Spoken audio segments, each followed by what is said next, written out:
నమస్కారం.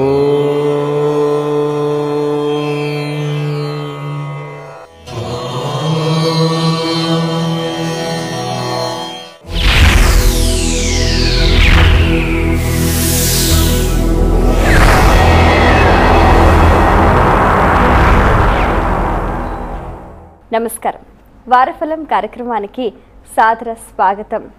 గ్రహాల స్థితిగతులు, అవి ప్రసరించే శుభ అశుభ ఫలితాలు ప్రతి ఒక్కరిపై విశేషమైన ప్రభావాన్ని చూపిస్తూ ఉంటాయి. మరి గ్రహాలు కొన్ని అనుకూలంగా, కొన్ని సందర్భాలలో ప్రతికూలంగా కూడా వ్యవహరిస్తూ ఉంటాయి. ఆయా స్థితిగతులకు అనుసారంగా మనం ఏ విధంగా వ్యవహరించాలి, ఎటువంటి పరిహార మార్గాల్ని పాటించాలి, అలాగే వారం రోజుల ఈ ద్వాదశ రాశుల భవిష్యత్తును తెలియజేయడానికి మనతో పాటున్నారు ప్రముఖ జ్యోతిష శాస్త్ర నిపుణులు, జ్యోతిష శాస్త్రంలో 3 బంగారు పతకాలు సాధించిన డాక్టర్ శంకర్ మంచి రామకృష్ణ శాస్త్రి గారు. వారితో మాట్లాడి మరిన్ని విషయాలు వారి మాటలు తెలుసుకుందాం. ఈనాటి కార్యక్రమాన్ని ప్రారంభిద్దాం. నమస్కారం అండి. నమస్కారం అమ్మా. డాక్టర్ శంకర్ మంచి రామకృష్ణ శాస్త్రి గారు, ఈ వారంలో ద్వాదశ రాశుల గ్రహ గమనాలు ఏ విధంగా ఉన్నాయండి?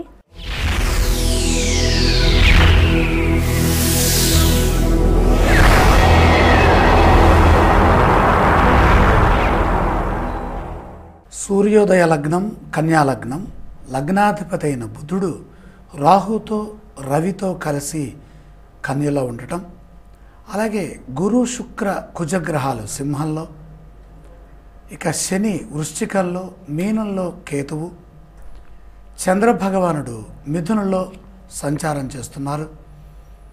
అధిక గ్రహాలు శుభయోగాన్ని ఇస్తున్నాయి. ప్రధానంగా లగ్నంలో లగ్నాధిపతి అయినటువంటి బుధుడు స్వక్షేత్రగతుడై ఉండటం వల్ల మేలైన శుభకరమైనటువంటి ఫలితాలకి అవకాశం ఎంతగానో కనపడుతుంది.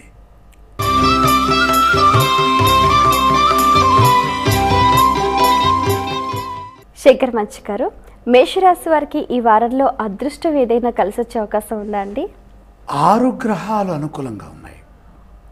ప్రధానంగా రాహువు, అలాగే రవి, అలాగే బుధుడు, ఈ 3 గ్రహాలు కన్యా రాశిలో ఉండటం వల్ల మేషానికి షష్ఠ స్థానం అవుతోంది. ఈ 6వ స్థానం ఉత్తమ ఫలితాలకు సంకేతం. పంచమంలో శుక్రుడు, అలాగే పంచమంలో గురువు, తృతీయ స్థానంలో చంద్రుడు. ఈ 6 గ్రహాల యొక్క శుభ విశేషం వల్ల సులభ మార్గాల్లో త్వరగా విజయం సాధిస్తారు. విశేషమైన గుర్తింపు లభిస్తుంది. సంతోషపూర్వక ప్రశంసలు కూడా లభిస్తాయి. ఆత్మవిశ్వాసం పెరుగుతుంది. అదృష్టపూర్వక ఆర్థిక యోగం సిద్ధిస్తుంది. ఏ అవకాశాన్ని జార విడుచుకోకుండా పనిచేయాలి. వరుస విజయాలున్నాయి. అన్ని విధాల అభివృద్ధి చెందుతారు. శ్రమకు మించి పనిచేస్తే ఉత్తమ కార్యాలు సైతం సిద్ధిస్తాయి. సంపూర్ణమైన మనశ్శాంతి, అలాగే ఇష్టదేవతా సంబంధమైనటువంటి ధ్యానాలు చేసుకోవాలి. మేషరాశి వారు పఠించవలసిన స్తోత్రాలు ఏవండి? ఇష్టదేవతా స్తుతి చేయటం వల్ల, అంటే ఇంట్లో ఆరాధించేటటువంటి ఇంటి ఆరాధ్య దైవాన్ని స్మరణ చేయటం చాలా మంచిది. దైవ సందర్శన క్రమంలో ఏ దేవీ దేవతలను దర్శించాలంటారు? అదృష్టము అంటే పార్వతీ పరమేశ్వరులు కాబట్టి పార్వతీ పరమేశ్వరుల సందర్శనం అదృష్టానికి సంకేతంగా మారుతుంది. మేషరాశి వారు చేయవలసిన దానాలు ఏవండి? ఇక్కడ 3 గ్రహాలే వ్యతిరేకిస్తున్నాయి. 5లో కుజ, 8లో శని, 12లో కేతువు. ఈ 3 గ్రహ వ్యతిరేకత తొలగటం కోసమై ఆయా గ్రహాలకు సంబంధించినటువంటి దానాలు, పూజలు, ధ్యానాలు చేసుకోవటం వల్ల ఉత్తమమైన భవిష్యత్తు సిద్ధిస్తుంది.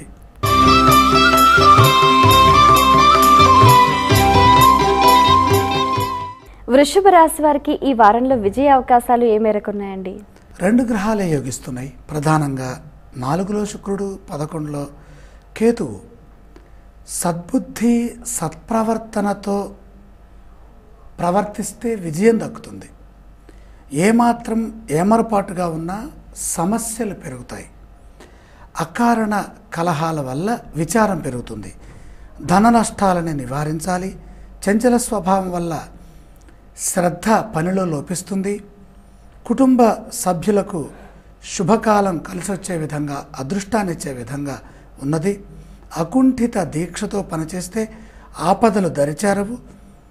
పరువుని కాపాడుకునే విధంగా మన మానసిక ప్రవర్తన, అలాగే మనం మాట్లాడేటప్పుడు మన మాట విధానం చక్కగా ఉండాలి. ఆధ్యాత్మిక పరంగా శుభ ఫలితాలు ఉన్నాయి. దైవధ్యానంతో ముందుకు సాగితే విజయం తప్పనిసరిగా లభిస్తుంది. వృషభ రాశి వారు పఠించవలసిన స్తోత్రాలు ఏవండి? ఇక్కడ 2 గ్రహాలు అనుకూలించి 7 గ్రహాలు వ్యతిరేకిస్తున్నాయి కాబట్టి నవగ్రహ స్తోత్రం చదువుకోవడం చాలా మంచిది. ఆలయ సందర్శన క్రమంలో ఏ ఏ దేవీ దేవతలను దర్శిస్తే మంచిదంటారు? ప్రధానంగా గ్రహదోషం ఉన్నప్పుడు ఆంజనేయ స్వామి వారిని, శ్రీరాముణ్ణి సందర్శించడం ద్వారాగా గ్రహపీడలు తొలుగుతాయి.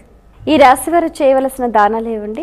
ఇక్కడ 7 గ్రహాల వ్యతిరేక స్థానాల్లో ఉన్నాయి. పంచమంలో రవి, ద్వితీయంలో చంద్రుడు, చతుర్థంలో కుజుడు, పంచమ బుధుడు, చతుర్థ గురువు, సప్తమ శని, పంచమ రాహువు. ఇన్ని గ్రహాలు వ్యతిరేకిస్తున్నాయి కాబట్టి ఆచితూచి వ్యవహరించడం, నవగ్రహ శ్లోకాలు చదువుకోవడం ద్వారాగా దాన ఫలం దక్కుతుంది.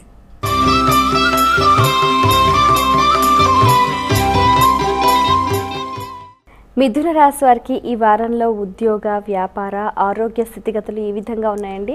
సర్వోత్కృష్టమైన స్థితిలో మీరు అడిగిన ప్రశ్నలకి సమాధానం ఉన్నది. ఉత్తమమైన ఫలితాలు ఉన్నాయి. ముఖ్యంగా 6 గ్రహాలు యోగిస్తున్నాయి. జన్మస్థ చంద్రుడు, తృతీయంలో కుజుడు, చతుర్థ బుధుడు, తృతీయంలో శుక్రుడు, షష్ఠ శని, దశమ కేతువు. ప్రతిష్టాత్మకమైన విజయం లభిస్తుంది. ఉద్యోగ వ్యాపారాల్లో అదృష్టం కలిసి వస్తుంది. పెద్దల సహకారంతో పనులు పూర్తి చేస్తారు. భవిష్యత్తులో ఇబ్బందులు తలెత్తకుండా ప్రణాళికలు సిద్ధం చేస్తారు. విందు వినోదాలతో గడుపుతారు. ఒక వార్త ఆనందాన్ని ఇస్తుంది. సర్వోత్కృష్టమైనటువంటి పనులు ప్రారంభిస్తారు. అలాగే మిత్రుల సహాయం అందుతుంది. శత్రుబాధలు తొలగుతాయి. ఆరోగ్య పరిరక్షణ అవసరం. తగిన విశ్రాంతి అవసరమవుతుంది. ఈ రాశి వారు పఠించవలసిన స్తోత్రాలు ఇవ్వండి. స్తోత్ర క్రమంలో ఆదిత్య హృదయ స్తోత్రం చదువుకోవటం ద్వారా పరిపూర్ణమైనటువంటి శక్తి లభిస్తుంది. ఆలయ సందర్శన క్రమంలో ఏ ఏ దేవీ దేవతలను దర్శించాలంటారు? సూర్య భగవానుడికి సంబంధించినటువంటి నమస్కారాలు, అర్ఘ్యప్రదానాలు చేస్తే సరిపోతుంది. ఈ రాశి వారు చేయవలసిన దానాలు ఏవండి? రవి, గురు, రాహు. 4లో రవి, 3లో గురువు, 4లో రాహు దోషం కనపడుతుంది కాబట్టి ఆ గ్రహ నామాలని రోజు జపరూపంలో తలుచుకోవడం ద్వారా దానం చేస్తే వచ్చే ఫలాన్ని పొందవచ్చు.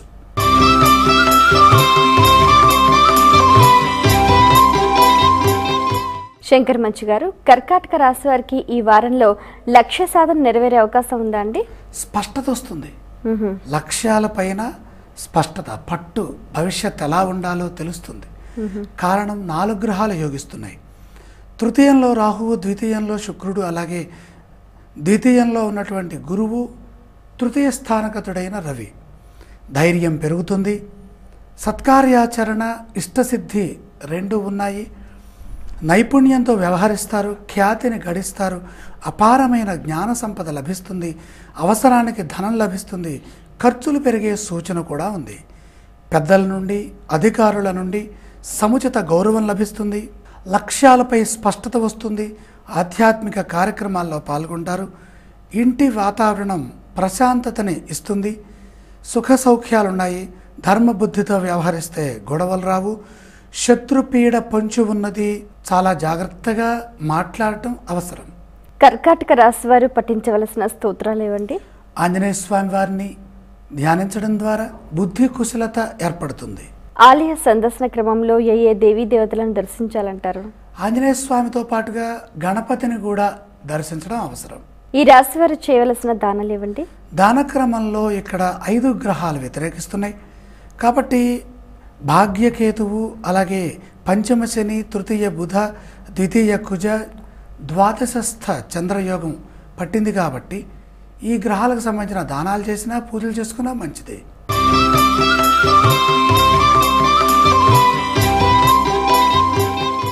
సింహరాశి వారికి ఈ వారంలో ఆర్థిక అభివృద్ధి ఏ మేరకు ఉందండి? శుభప్రదంగా, అనుకూలంగా ఉంది. ముఖ్యంగా 3 గ్రహాలు యోగిస్తున్నప్పటికీ కూడా గతం కంటే మంచిగా ఉంది. ప్రధానంగా జన్మస్థ శుక్రుడు, ధనస్థ బుధుడు, లాభస్థ చంద్రుడు యోగిస్తున్నారు. స్పష్టమైన ఆలోచన విధానం ఏర్పడి అది విజయాన్ని ఇచ్చే విధంగా మారుతుంది. గత కీర్తిని తిరిగి సాధిస్తారు. ఆర్థికంగా శుభ ఫలితాలున్నాయి. ఉద్యోగ వ్యాపారాల్లో జాగ్రత్తగా, శ్రద్ధతో పనిచేసుకోవాలి. అదృష్టం వరిస్తుంది. కుటుంబ సభ్యుల మాటను గౌరవించాలి. అభిప్రాయ భేదాలు రాకుండా జాగ్రత్త పడాలి. నష్టం వాటిల్లకుండా చూసుకోవాలి. ఒక వార్త సంతోషాన్ని ఇస్తుంది. ఇబ్బంది పెట్టే వారితో అతిగా వ్యవహరించొద్దు, సాహసాలు చేయరాదు. క్రమంగా శుభ పరిణామాలు చోటు చేసుకుంటాయి. ఈ రాశి వారు పఠించవలసిన స్తోత్రాలు ఏవండి? ప్రధానంగా శివారాధన చేయటం శ్రేయస్కరం. ఆలయ సందర్శన క్రమంలో ఏ దేవీ దేవతలను దర్శించాలంటారు? లింగస్వరూపుడైన పరమేశ్వరుణ్ణి అభిషేక రూపంలో అర్చించడం కోసమే శివాలయ సందర్శనం అవసరమవుతుంది. ఈ రాశి వారు చేయవలసిన దానాలు ఏవండి? ఇక్కడ 6 గ్రహాలు వ్యతిరేకిస్తున్నాయి. 2వ స్థానంలో రవి, 1వ స్థానంలో కుజుడు, 1వ స్థానంలోనే గురువు, 4వ స్థానంలో శని, ధనస్థ రాహువు, అష్టమస్థ కేతు దోషం కనపడుతోంది. కాబట్టి జాగ్రత్తగా వ్యవహరించడం లేదా పుష్పాలు సమర్పించడం దాన సమానమైన ఫలాన్ని ప్రసాదిస్తుంది.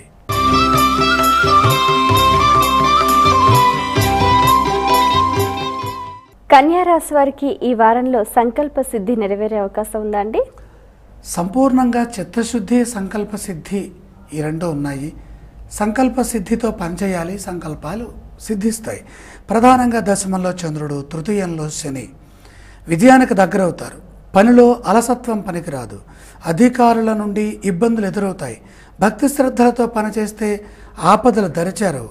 ప్రమాదాల వరకు వెళ్ళి తిరిగి వస్తారు. నింద ఆరోపణలు కూడా ఎదుర్కొంటారు. తప్పనిసరిగా కుటుంబంలోని పెద్దల సలహాలను తీసుకోవాలి. ఆర్థికంగా మొహమాటం ఉండరాదు. సమయానుకూలంగా మాట్లాడటం, నిర్ణయాలు కనుక తీసుకుంటే అభివృద్ధి లభిస్తుంది. విజ్ఞాన పథంలో ప్రయాణిస్తారు. ఈ రాశి వారు పఠించవలసిన స్తోత్రాలు ఏవండి? ఇక్కడ 7 గ్రహాలు వ్యతిరేకిస్తున్నాయి కాబట్టి నవగ్రహాలకు ప్రదక్షిణలు చేసుకోవటం చాలా మంచిది. ఆ విధంగా ముందుకు వెళ్ళటం అవసరం. ఆలయ సందర్శన క్రమంలో ఏ దేవీ దేవతలను దర్శించాలంటారు? నవగ్రహ దోషం ఉన్నప్పుడు ఆంజనేయ స్వామి చాలా వరకు సహకరిస్తారు. ఈ రాశి వారు చేయవలసిన దానాలు ఏవండి? నవగ్రహ ప్రార్థనతో పాటుగా నవగ్రహ ఆలయ సందర్శనం చాలా వరకు కాపాడుతుంది.